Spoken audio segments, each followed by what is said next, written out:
नमस्कार मित्रों, मैं दीपक भाटी एक बार फिर से आपके बीच में मौजूद हूँ, राजनीति की एक और शख्सियत के साथ। जी हाँ, हमारे बीच में मौजूद हैं पूर्व राज्यसभा सांसद अनिल अग्रवाल जी, जो गाजियाबाद से आते हैं, शिक्षाविद हैं, राजनीति में अपनी बहुत बढ़िया पारी खेल रहे हैं और डॉक्टर भी हैं। अब ये कौन से वाले डॉक्टर हैं, ये तो ये बता सकते हैं, लेकिन बताया जाता है कि इन्होंने कुछ इलाज भी किए हैं। हमारे बीच में आपका अनिल जी बहुत-बहुत स्वागत है। नमस्कार। शुरुआत एक आम प्रश्न से करता हूं क्योंकि आप राजनेता हैं। राजनीति आपके लिए क्या है? ये एक मेरे लिए जनता की सेवा का माध्यम है और मैं समझता हूँ राजनीति के माध्यम से आप जितना अधिक जनता से जुड़ते हैं, जनता की सेवा कर पाते हैं, उतना और कोई माध्यम है नहीं सेवा का। मैं तो जैसा आपने बताया सरकारी सेवा में भी रहा, शिक्षा क्षेत्र में भी हूँ, राजनीति क्षेत्र में भी हूँ। जितना ज़्यादा लगाव, जितना ज़्यादा जनता से जुड़ाव आपका राजनीतिक क्षेत्र में होता है, उतना किसी क्षेत्र में नहीं होता। और चूँकि मेरे मन में था कि जनता के साथ जुड़ूँ, जनता की सेवा करूँ, इसीलिए मैं राजनीतिक क्षेत्र में आया। इत्तेफाक में विश्वास रखते होंगे आप। आप सरकारी मुलाजिम रहे और गाजियाबाद में विकास प्राधिकरण आता है, उसमें आपकी सेवाएं रही। कभी सोचा था कि राज्यसभा पहुंच जाएंगे?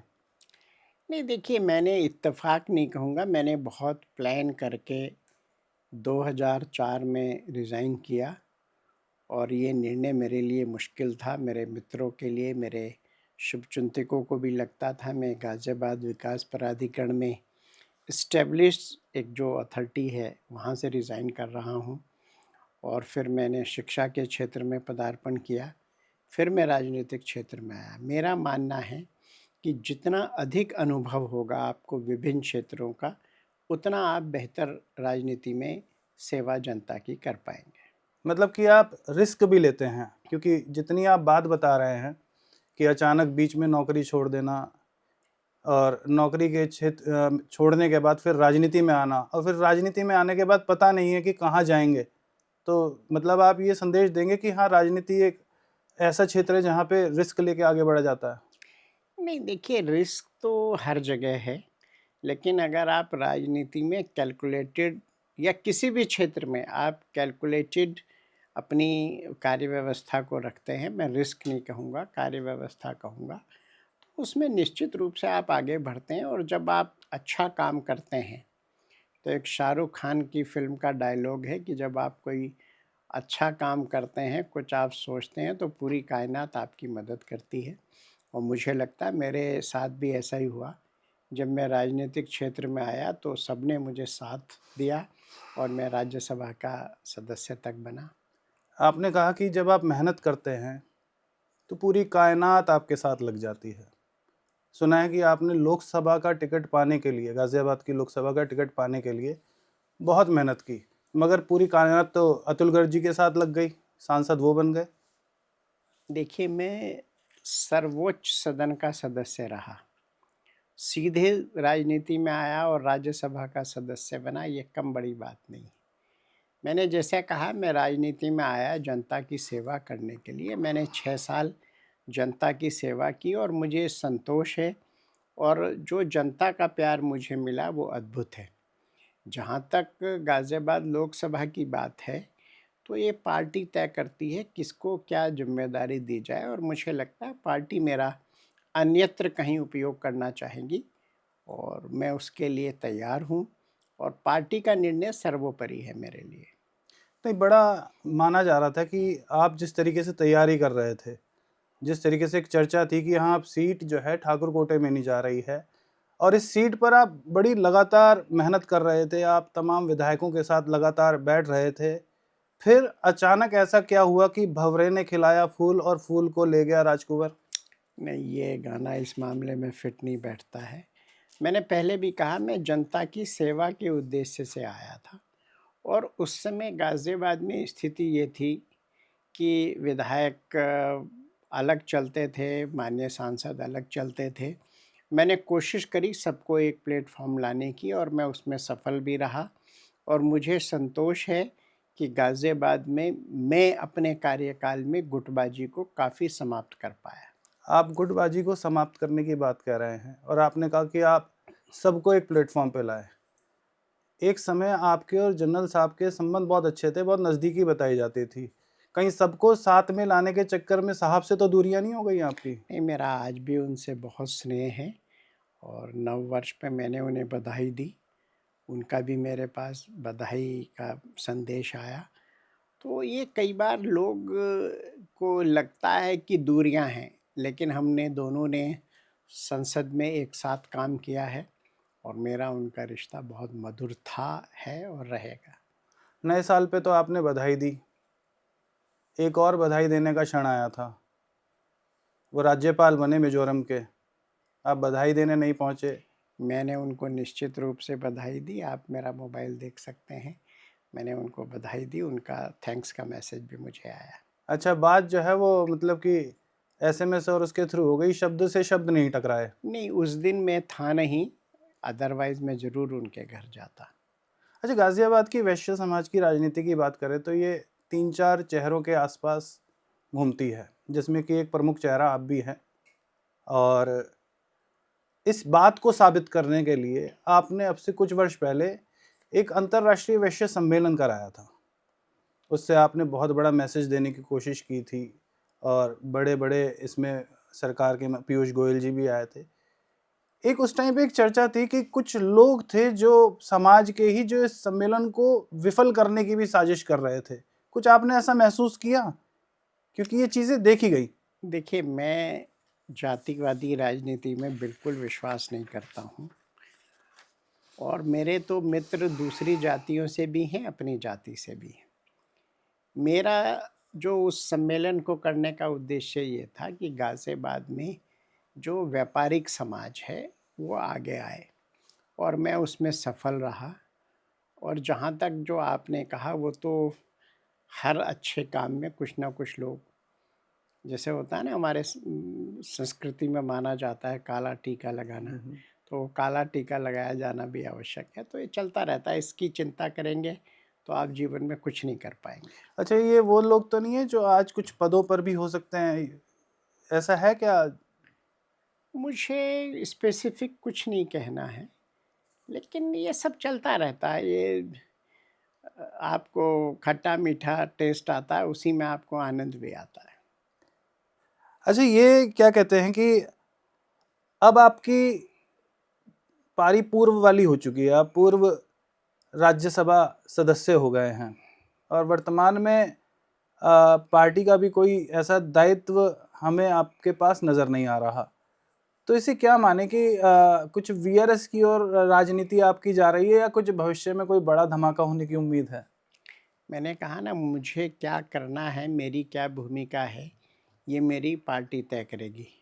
और मैं पूर्व राज्यसभा सदस्य हूँ, लेकिन मैं वर्तमान कार्यकर्ता हूँ और वही मेरा सबसे बड़ा डेजिग्नेशन है। आप एमएलसी का चुनाव हारे और आप राज्यसभा में पहुंच गए और सीट भी आपको जो दी गई, बताया जाता है कि बिल्कुल अंतिम सीट थी कि जीत जाएंगे तो जीत जाएंगे और हार गए तो हार गए। क्या जादू किया, कैसे किया? कुछ इस बारे में जनता जानना चाहती है। प्रभु की कृपा और जनता का प्यार, यही मेरी दो ताकत हैं और उसी के दम पे मैं राज्यसभा सदस्य बना। और विधान परिषद भी मैं बता दूं, मैं उस व्यक्ति के खिलाफ चुनाव लड़ा और वो मेरे जीवन का पहला चुनाव था जो 48 साल 48 ईयर्स लगातार एमएलसी रहा। मेरी आयु भी उस समय उतनी नहीं थी जी जी। और वो मुझसे मात्र कुछ 100 वोटों से ही जीत पाए थे। और जो मेरी मेहनत थी उस समय, उसी का परिणाम हुआ कि पार्टी को लगा कि एमएलसी में ग्रेजुएट और शिक्षक में हम जीत सकते हैं। और हम लोग फिर 20 में चुनाव लड़े, जीते। मैं उस चुनाव का संयोजक था। जी। उससे पहले पार्टी कभी शिक्षक और ग्रेजुएट चुनाव सिंबल पे नहीं लड़ती थी। मेरी मेहनत का पार्टी को फ़ायदा मिला। बहुत बढ़िया। गाज़ियाबाद में एक आम चीज़ें बड़ी होती रहती हैं। पुलिस, प्रशासन और बीजेपी का कार्यकर्ता और इसके बीच में जनप्रतिनिधि। कई बार कार्यकर्ता बड़ा हताश होता है कि हमारे तो जनप्रतिनिधियों की पुलिस सुनती नहीं है, और पीछे हमारे प्रभारी मंत्री असीम अरुण जी भी आते हैं, उनके सामने भी ये बातें खुलकर रखी जाती हैं। और अभी तो हाल ही में आपके कार्यकर्ता पर, युवा मोर्चा के कार्यकर्ता पर गैंगस्टर लगा दी पुलिस ने, आपके युवा मोर्चा के अध्यक्ष को धरना देना पड़ा। तो क्या कोई सरकारी महकमे वालों से भाजपा वालों को कोई ट्यूनिंग एरर चल रहा है क्या? नहीं, मैं तो अपना मेरा 6 साल का कार्यकाल राज्यसभा का रहा और मैंने जब भी जेन्युइन बात किसी भी अफसर से कही, लोगों ने मानी। आज भी अगर मैं कोई बात कहता हूँ तो उसका उतना ही रिस्पॉन्स आता है। हाँ, इतना ज़रूर है, मैं कुछ भी कहने से पहले ये देख लेता हूँ कि मैं जो कहने जा रहा हूँ वो कसौटी पे खरा उतरेगा कि नहीं उतरेगा। और मुझे लगता है कई बार कुछ कन्फ्यूज़न्स होते हैं जिनकी वजह से ऐसी स्थिति बनती है। सरकार के हम लोग प्रतिनिधि हैं और सरकारी कर्मचारी भी सरकार के अधीन काम करते हैं। वो भी कानून से बंधे हैं, हम भी कानून से बंधे हैं। कई बार कुछ अपेक्षाएं ज़्यादा होती हैं, कई बार कुछ अधिकारी अति उत्साह में कानून व्यवस्था बेहतर करने की कोशिश करते हैं। उसी में कुछ जो एक तारतम्य होना चाहिए, बेटर एक अंडरस्टैंडिंग होनी चाहिए या एक पर्सपेक्टिव बनना चाहिए, वो नहीं बन पाता और उससे ये सब स्थिति पैदा होती है। लेकिन ऐसा नहीं है कि कोई अधिकारी सरकार या जनता के प्रतिनिधि की अवहेलना कर सके, ये ऐसा नहीं मैं मानता। ना, इस चीज़ की तो फीलिंग आपने भी ली है, आप भी एक बारी धरने पे बैठे थे, अगर आपको याद हो। It was 15 minute 20 minute and ultimately सरकार ने उसका कॉग्निजेंस लिया और उसमें कार्रवाई हुई। वजह क्या थी? मतलब कि वजह, वो जनता वो बात जानना चाहती है कि आपको किन कारणों से धरने पर बैठना पड़ा, सरकार के व्यक्ति को, राज्यसभा सदस्य को? एक तो मैं बता दूं, उस समय चुनाव चल रहा था और चुनाव के समय में सरकार का इंटरफेरेंस नहीं रहता। सभी अधिकारी सरकार के अधीन काम नहीं करते, चुनाव आयोग के अधीन काम करते हैं। दूसरा ये है, हमारे कार्यकर्ताओं ने वहाँ पे जो काउंटिंग थी उसके सामने अपना एक मकान लेके उसमें वो ऑफिस खोला था और कुछ पुलिस अधिकारियों ने, मैंने कहा ना, अति उत्साह में बाहर से उन्होंने ताला बंद कर दिया, जी। कुंडा लगा दिया। तो मेरा मानना ये था कि भाई अगर किसी व्यक्ति को अंदर कोई दिक्कत हो जाए तो वो कैसे कहेगा। वहाँ पे मोबाइल भी काम नहीं करते, जब चुनाव होता है तो कई बार जैमर लग जाते हैं। जी, जी। तो उसी को लेके मेरा विरोध था और उसमें बात मानी गई। तुरंत उनको वहाँ से छुड़ाया गया और रिज़ल्ट डिक्लेयर हुए, अच्छे परिणाम आए और बाद में अधिकारियों के जो भी था वो संज्ञान माननीय मुख्यमंत्री जी ने लिया और जो उन्हें उचित लगा उन्होंने कार्रवाई की।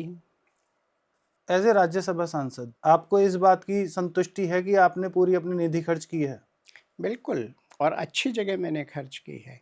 संतुष्टि है, अच्छी खर्च की है और मुझे आज भी खुशी होती है जब मैं बहुत सारे सुदूर क्षेत्रों में जाता हूँ और वहाँ पे रोशनी मिलती है, गाँव के लोग मेरा धन्यवाद करते हैं।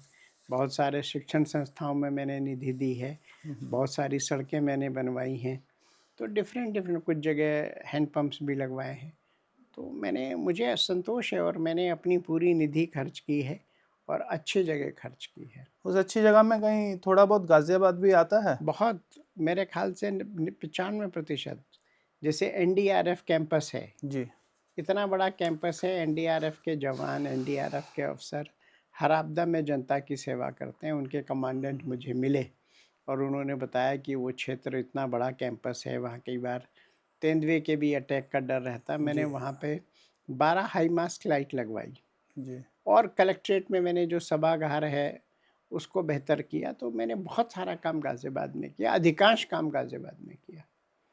मैं एक चीज़ और स्पष्ट कर दूं, राज्यसभा का जो सदस्य होता है उसको पूरे उत्तर प्रदेश से वोट मिलता है। जी। तो उनके प्रति भी दायित्व रहता है, जिन्होंने उन्हें वोट दिया, भले ही वो गाज़ियाबाद से तो 5 ही एमएलए हैं, छठा जी। आप जी। और मान सकते हैं धौलाना, लेकिन आपको तो जीतने के लिए 36 वोट चाहिए होते हैं। जी। जी। मुझे बहुत सारे इंडिपेंडेंट एमएलएज ने भी वोट किया, उन्हीं के वोट से मैं जीता। जैसा आपने खुद कहा कि वो डिफ़िकल्ट सीट थी, हाँ, हाँ। तो उनके प्रति भी मेरी जिम्मेदारी थी और मैं उस दायित्व को, उस ज़िम्मेदारी को भी निभाया और गाज़ियाबाद में भी मैंने अधिकांश काम गाज़ियाबाद में कराए। मेरा नोडल ज़िला भी गाज़ियाबाद रहा।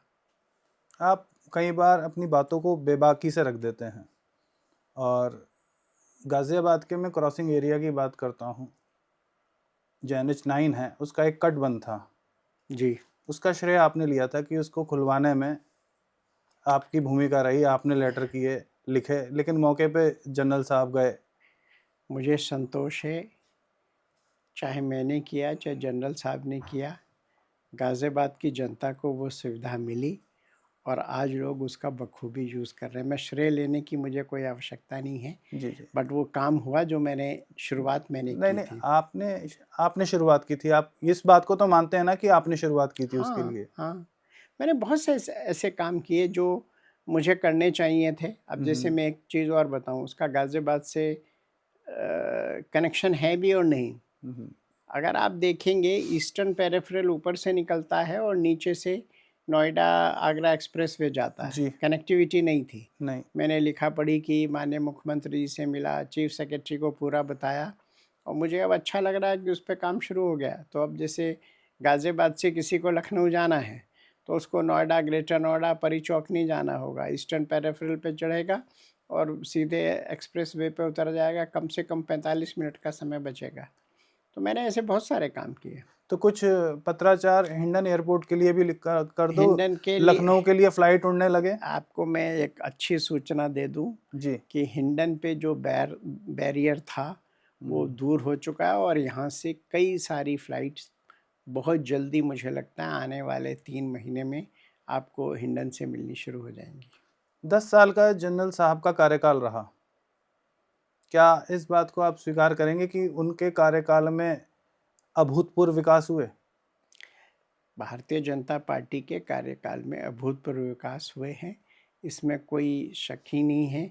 और हमारे जो टीम लीडर हैं माननीय मोदी जी, उनके नेतृत्व में हिंदुस्तान विश्व की 5वीं बड़ी अर्थव्यवस्था बना है। जी। किसानों को किसान सम्मान निधि मिली है, फर्टिलाइजर्स के दाम नहीं बढ़ने दिए गए, आयुष्मान कार्ड सबको मिला है। अब तो और बेहतर सारी व्यवस्था हो रही हैं। मेडिकल कॉलेज, हॉस्पिटल्स खूब बने हैं, एयरपोर्ट्स की संख्या बढ़ी है, वंदे भारत ट्रेन चली है और हर तरफ विकास हुआ है।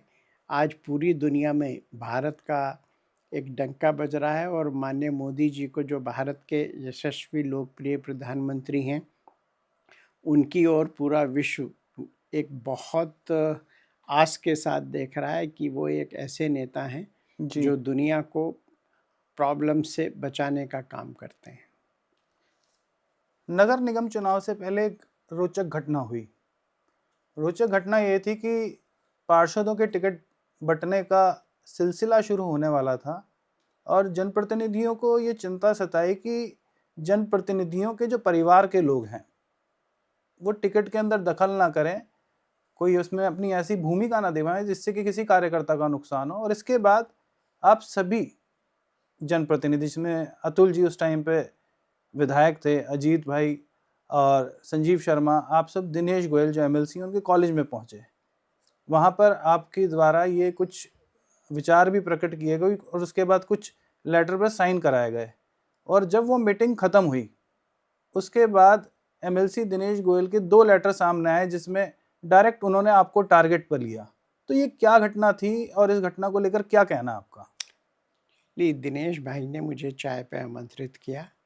उस दिन हम सब लोग साथ थे अजीत पाल जी के ऑफिस पे। जी। तो हमने कहा भाई दिनेश जी बड़े भाई हैं, उन्होंने आमंत्रित किया है, हम सब लोग साथ गए और चाय पी। मुझे नहीं पता किस दबाव में, किस कारण उन्होंने ये पत्राचार किया। मैं आज भी मानता हूँ जनप्रतिनिधियों को अपना काम करना चाहिए।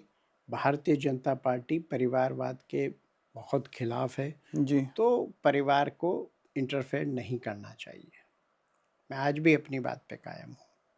अब कोई खटास, कोई नाराज़गी तो नहीं है इस मैटर के बाद दिनेश जी से? मैंने कहा ना, मेरे बड़े भाई हैं, तो खटास तो होने का कोई प्रश्न गए ही नहीं नहीं उसके बाद होता। आप कॉलेज पे, पता चला हमें। मेरी मेरी मैं उससे पहले भी नहीं गया, समय नहीं मिलता ना। आप देखिए, आज आपके पास भी मैं 1 घंटा विलम्ब से आया, तीसरी बार आज टाइम चेंज हुआ। मैं कहाँ मतलब, और वो अगर किसी कार्यक्रम में आमंत्रित करेंगे तो मैं ज़रूर जाऊँगा। अच्छा, बताते हैं कि राजनीति में नेता राजनीतिक रूप से बहुत लाभ लेते हैं, संपत्ति अर्जित कर लेते हैं और अपने आप को मजबूत कर लेते हैं और पीढ़ियों की पीढ़ियां जो होती हैं मतलब कि उनका भला हो जाता है। तो आप आज इस मंच पर इस बात को कह सकते हैं कि आपने कोई राजनीति से लाभ लिया या नहीं लिया? मेरा 2018 का बैलेंस शीट आप देख लीजिए और 24 का देख लीजिए, वर्तमान का देख लीजिए, उसमें आपको कुछ माइनस ही मिलेगा, प्लस नहीं मिलेगा।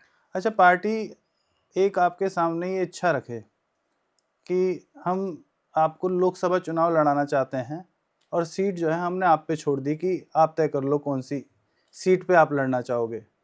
तो ऐसी कौन सी सीट होगी जिससे आप लड़ना चाहोगे? पार्टी ने बोल दिया है, इसे हम एज्यूम करके चलते हैं कि पार्टी ने बोल दिया, तो ऐसी कौन सी सीट होगी जिससे आप चुनाव लड़ना चाहोगे? कोई भी व्यक्ति जहाँ रहता है, जहाँ उसने ज़्यादा काम किया है, वहीं से लड़ना चाहेगा, ये नेचुरल है। लेकिन ये सब काल्पनिक बातें आपने जो कही हैं, ऐसा होता नहीं है। पार्टी के पास सारे आंकड़े रहते हैं, उनके पास पूरा फीडबैक रहता है। कहाँ किसको किस प्रकार से उपयोग में लाना है, ये पार्टी तय करती है और पार्टी का निर्देश मेरे लिए पूरी तरह से शिरोधार्य है। अनिल जी एक राजनेता हैं और राजनेता कोई ना कोई पारी खेलना चाहता है। आने वाले समय में 2027 भी आपके सामने है और 2029 भी आपके सामने है। तो आपके फोकस में कौन सा साल है? मैंने आपसे कहा ना, पुनः अपनी बात दोहरा रहा हूँ, मेरी भूमिका मैं तय नहीं करूँगा, मेरी पार्टी तय करेगी। जहाँ पार्टी मुझे कहेगी कि आपको संगठन में काम करना है, आपको जनता के बीच में काम करना है, आपको किसी मिशन के तहत काम करना है, जहाँ पार्टी और जो दायित्व मुझे पार्टी देगी मैं उसको निभाऊँगा। 2024 के लोकसभा चुनाव के इफेक्ट उत्तर प्रदेश में बहुत दिखाई दिए। जो बीजेपी क्लीन स्वीप का दावा कर रही थी उसे भी गठबंधन का सहारा लेना पड़ा। इस 2024 के चुनाव में जो लोकसभा की सीटें घटी हैं यूपी में, आपको क्या लगता है कि 2027 में अखिलेश यादव इसका लाभ ले जाएंगे जो सपा के राष्ट्रीय अध्यक्ष हैं? बिल्कुल इसका लाभ नहीं ले पाएंगे और 2024 में सीटें कम रही, इसका हमें अफसोस है। हमारा जो संगठन था, मजबूती से जो पार्टी के काम, जो सरकार के काम थे, वो जनता के बीच नहीं पहुंचा पाया। और अगर हम अपने जो किए गए विकास कार्य हैं, वो अगर जनता के बीच तक मजबूती से ले जाते, तो निश्चित रूप से हमारी सीटें बढ़ती। आप देखिए 2019 में बीएसपी, एसपी, लोकदल और अप्रत्यक्ष रूप से कांग्रेस भी साथ थी। जी। तब हम 63 सीटें जीतते हैं, इस बार हम 33 जीते हैं। तो कमियां तो रही हैं और उस पे संगठन और पार्टी चिंता करेगी और निश्चित रूप से जहाँ जहाँ भी जो कुछ कमियां रही होंगी उनको पार्टी दूर करेगी और 27 में हम पूर्ण बहुमत की, स्पष्ट बहुमत की सरकार बनाएंगे। दिल्ली की राजनीति पे बड़ा फोकस है आपका। आजकल दिखाई दे रहा है कि दिल्ली आपकी गाड़ी का स्टीयरिंग जो है घर से निकलने के बाद थोड़ी देर के लिए या तो पहले कॉलेज के लिए मुड़ता है या फिर दिल्ली के लिए मुड़ जाता है। तो कुछ बड़ा लाने की योजना पर काम चल रहा है क्या? मैं 6 साल राज्यसभा सदस्य रहा हूँ और दिल्ली में मैंने ज़्यादा काम किया है, लखनऊ में उतना नहीं काम किया। मेरे बहुत सारे मित्र भी हैं दिल्ली में, तो मैं वो समय सदुपयोग करता हूँ यूनिवर्सिटी के काम से जो समय मिलता है, पार्टी की सेवा, जनता की सेवा और निश्चित रूप से हर व्यक्ति का मन होता है कि वो अपने मित्रों के साथ बैठे बातचीत करे, वही मैं भी करता हूँ। पड़ोस के स्टेट में चुनाव है दिल्ली में, जी। क्या केजरीवाल से इस बार बीजेपी निपटने के मूड में है क्या? इस बार केजरीवाल को पार्टी कोई चुनौती दे रही है? 2100 रुपये की मैंने अतुल जी से भी कहा था कि चुनौती आपके सामने रख दी है। क्या सरकार बीजेपी की आपको बनती हुई दिख रही है इस बार? देखिए, केजरीवाल जी अपने वादे पूरे नहीं कर पाए। जनता समझ चुकी है कि उनके जो वादे थे वो खोखले थे। दूसरी तरफ माननीय मोदी जी का नेतृत्व है, जिसने न केवल हिंदुस्तान, पूरे विश्व में डंका बजाया है, बहुत सारे विकास कार्य हुए हैं। तो मुझे लगता है इस बार दिल्ली की जनता विकास को प्राथमिकता देगी, अच्छे नेतृत्व को प्राथमिकता देगी और भारतीय जनता पार्टी की सरकार दिल्ली में भी बनने जा रही है। नेता प्रतिपक्ष के रूप में राहुल गांधी की भूमिका आपको कैसी लगती है? मैं ईश्वर से प्रार्थना करता हूँ कि वो लंबे समय तक नेता प्रतिपक्ष बने रहे। मतलब इतनी खासियत लगती है आपको उनके नेता नेता प्रतिपक्ष होने नेता में? इसकी प्रति कोई वजह बताएंगे? नेता इस प्रतिपक्ष मैं चाहता हूँ कि वो नेता प्रतिपक्ष बने रहें। अब इसकी वजह नहीं बताएंगे कि आप वो क्यों बने रहे? जनता तय करती है ना भूमिका, तो मेरी तो एक इच्छा ही हो सकती है, मैं चाहता हूँ वो नेता प्रतिपक्ष बने रहें। अच्छा, अब हम कुछ सवालों का दौर, तो आपसे हम जितना करें उतने ही सवाल निकलते रहेंगे, उतने ही आप जवाब देते रहेंगे, और मैं देख रहा हूँ कि आप हमारे फंसाने में आ भी नहीं रहे हैं। बड़े बातों को जो है घुमा घुमा के आप जवाब दे रहे हैं। तो कुछ रैपिड नहीं, सवाल हैं, मैंने तो बिल्कुल स्पष्ट जवाब दिए। मैंने कोई जवाब और सवाल जो है कुछ घुमा के नहीं दिया है, कुछ सब स्पष्ट रूप से आपको जवाब दिए कुछ हैं। रीमिक्स सवाल हैं राजनीति से और जीवन से जुड़े हुए। रैपिड सवाल हैं, बहुत छोटा छोटा आपको जवाब देना, बहुत छोटे छोटे मैं क्वेश्चन करूंगा। करिए, ठीक है? बिल्कुल आपका अधिकार है। आपने कभी किसी का दिल दुखाया है? नहीं। किसी ने आपका दिल दुखाया है? नहीं। दुखाया? नहीं। आपको खाने में क्या अच्छा लगता है? सादा खाना मुझे अच्छा पसंद है, दाल रोटी, ग्रीन वेजिटेबल, सलाद। अब तक की आपकी पसंदीदा फिल्म? बहुत सारी हैं, और अब तो मुझे लगता है बहुत दिनों से फिल्म मैंने देखी नहीं। गांधी, मुकद्दर का सिकंदर, शोले, ये सब अच्छी पिक्चरें थी। कभी जवानी के टाइम पे पिक्चर हॉल पे जाके फिल्म देखते थे? हाँ, देखी हैं, हम्म। देखी हैं, बहुत पिक्चर तो देखी हैं। हीरो कौन सा अच्छा लगता था? मैंने कहा ना, ये एक हीरो, मतलब जो जिसकी एक्टिंग बड़ी प्रभावित करती हो। मैंने 1976 में इंटरमीडिएट पास किया। जी। वो दौर अमिताभ बच्चन का था, तो निश्चित रूप से उनसे मैं ज़्यादा प्रभावित था। और ऐसी कोई फिल्म अभिनेत्री जिसको देखने के लिए आप फिल्म पिक्चर हॉल की ओर जाते हो? नहीं, मुझे एक्टिंग की बात करते हैं, एक्टिंग अच्छी लगती मैं हो। आपकी बात समझता भाभी हूँ। नाराज नहीं होगी, आप बता दो। अब मैं 62 वर्ष का हो चुका हूँ, तो अब इन मुद्दों पे भाभी नाराज नहीं होंगी, ये भी मुझे पता है। और कई हीरोइंस हैं, जैसे जय बहादुरी जी की बहुत अच्छी एक्टिंग थी, रेखा की बहुत अच्छी एक्टिंग थी, शबाना आज़मी बहुत अच्छी करती थी, स्मिता पाटिल बहुत अच्छी एक्टर थी, जी। सब लोग थे। राजनीति में विरासत को बहुत अहम माना जाता है कि पिता हैं तो उनके पुत्र भी राजनीति में कभी ना कभी आ ही जाते हैं। शुरू में बिजनेस देखते हैं, व्यापार देखते हैं, और धीरे धीरे अचानक पता चलता है कि पदार्पण हो गया। क्या कॉलेज की जिम्मेदारी संभाल रहे अंजुल का भी भविष्य में राजनीति में आने का कोई आप विचार बना? ये उनका निर्णय होगा, वो कब राजनीति करना भी चाहते हैं, नहीं करना चाहते, कब आना चाहते हैं। मेरे पिताजी ने भी मुझसे कभी नहीं कहा, मैंने उनको हमेशा स्पेस दिया है, और जो उन्होंने चाहा है वो किया है, और अच्छा कर रहे हैं। मेरी शुभकामनाएं, मेरा आशीर्वाद, और जो भी वो करेंगे मैं उनका साथ दूंगा। वर्तमान में तो मुझे लगता है उनका राजनीति की ओर पदार्पण का मुझे लगता है रुझान नहीं है। लेकिन होता क्या है, जैसे मान लीजिए मेरे घर पे जनता आई, मैं व्यस्त हूँ, कई बार ज़्यादा लोग आ जाते हैं, कुछ से मैं बात करता हूँ, तो वो उनका ध्यान रखते हैं, उनको बात करते हैं, चाय नाश्ता कराते हैं। कई बार बहुत सारे लोग जल्दी में होते हैं, तो उन्हीं को अपना पेपर दे जाते हैं। तो ऐसे धीरे धीरे उनका इंटरेस्ट बढ़ता है। वो कब एक्चुअल फील्ड में आएंगे, नहीं आएंगे, ये सब भाग्य, समय, बहुत सारे फैक्टर्स हैं। अच्छा, कब आपकी चेहरे की मुस्कुराहट और आपकी कार्यकर्ताओं से मिलने की अदा जो है सबको अच्छी लगती है, ये ईश्वर की मुझ पे कृपा मगर है। कभी कभी गुस्सा भी आता है, तो उसे कैसे कंट्रोल करते हैं? गुस्सा आना स्वाभाविक है, अगर कोई व्यक्ति है तो उसे गुस्सा भी आएगा, लेकिन गुस्सा सार्वजनिक नहीं होना चाहिए। गुस्सा आए तो थोड़ी देर अलग हो जाओ, क्योंकि राजनीति में कार्यकर्ताओं के साथ गुस्से से पेश आना, ये आपको ना शोभा देता है, ना परमिट हो किया जाता है। आप तो जनता से मुस्कुराते ही मिलें, यही आपसे सबकी अपेक्षा होती है। आप लोकसभा चुनाव के प्रबल दावेदार थे। जिस टाइम पे आपको पता चला कि अतुल जी का टिकट हुआ है, तो आपके दिमाग में क्या विचार आया था? नहीं, पार्टी ने उनको जिम्मेदारी दी है, मैंने बखूबी पूरी मेहनत के साथ उनको चुनाव लड़वाया और जितवाया। राजनीति के अलावा आपका शिक्षा के क्षेत्र में बड़ा योगदान है। गाज़ियाबाद में आप डीपीएस एचआरआईटी स्कूल चला रहे हैं। अब तो आपका कॉलेज जो है यूनिवर्सिटी बन चुका है। जी, तो एज ए यूनिवर्सिटी और यूनिवर्सिटी के आप चांसलर जी। की जिम्मेदारी देख रहे हैं।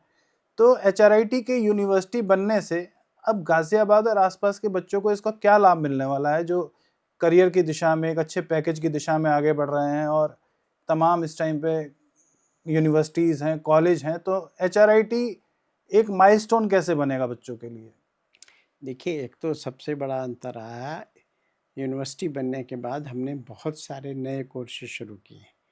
जैसे लॉ में हम केवल एलएलबी चलाते थे, एलएलएम पाठ्यक्रम हमने शुरू किया, माइक्रोबायोलॉजी में ग्रेजुएशन शुरू किया, बायोटेक्नोलॉजी में हमने ग्रेजुएशन शुरू किया, बीए, बीएससी कोर्सेज शुरू किए। और सबसे बड़ी बात, जब आप कॉलेज होते हैं, किसी ना किसी यूनिवर्सिटी से आप एफिलिएट होते हैं, तो आपके पास ऑटोनॉमी नहीं होती कुछ अलग करने की। जो उनका सेट पैटर्न है, जो उनका जी, सिलेबस है, उसी पे आप काम करते हैं, भले ही उस सिलेबस में चेंजेस की आवश्यकता हो। जब आप यूनिवर्सिटी बन जाते हैं तो आप मार्केट में क्या डिमांड है, उसके हिसाब से काम करते हो। अब जैसे बीटेक है, अभी हम लोग जो एकेटीयू का सिलेबस था वो हम चलाते थे। इस बार हम बीटेक एमबीए दो तरह से चला रहे हैं। एक हम चला रहे हैं जो करिकुलम है, एक है करिकुलम विद इंडस्ट्रियल कोलैबोरेशन। जी, हमने आईबीएम के साथ टाई अप किया, तो निश्चित रूप से स्टूडेंट्स को मार्केट में आज क्या आवश्यकता है उस हिसाब से उनको पढ़ाया जाएगा, इंडस्ट्रियल ट्रेनिंग बेहतर दी जाएगी और उसके धीरे धीरे परिणाम दिखने लगे हैं। हमारे दो स्टूडेंट अभी एक 40 लाख रुपए के पैकेज पे नितिका शर्मा बहुत बढ़िया। सेलेक्ट हुई है। एक और हमारे यहाँ स्टूडेंट हैं 35 लाख रुपए के पैकेज पे बहुत हुआ है। बढ़िया। बहुत सारे स्टूडेंट हैं जो ट्रेनिंग कर रहे हैं, बट ट्रेनिंग में भी उन्हें स्टाइपेंड मिल रहा है।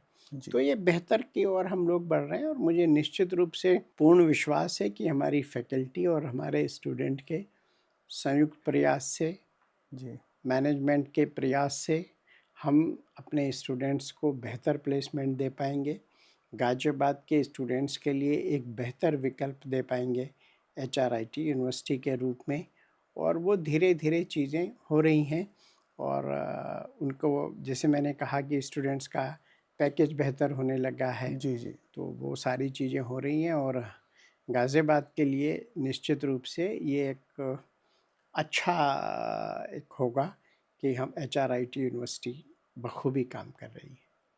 बहुत बहुत शुक्रिया सांसद जी, आपने हमारे सवालों का बहुत ही सहजता, बेबाकी और बहुत ही तार्किक तरीके से जवाब दिया। तो हमारे बीच में पूर्व राज्यसभा नमस्कार। सांसद अनिल अग्रवाल जी मौजूद थे, जिन्होंने राजनीति से लेकर और तमाम विषयों पर, शिक्षा से जुड़े हुए विषयों पर प्रकाश डाला। उन्होंने कहा कि अब उनकी यूनिवर्सिटी से बच्चों का बेहतर प्लेसमेंट हो रहा है। हम चाहते हैं कि अब पूर्व राज्यसभा सांसद होने के बाद उनका भी राजनीति की अब नई फील्ड पर, नए पद पर बेहतर प्लेसमेंट हो। बहुत बहुत शुक्रिया। मैं Deepak Bhati, digital current crime editor, आपका बहुत बहुत धन्यवाद करता हूं। आप हमारे चैनल को लाइक करें, सब्सक्राइब करें। बहुत बहुत धन्यवाद।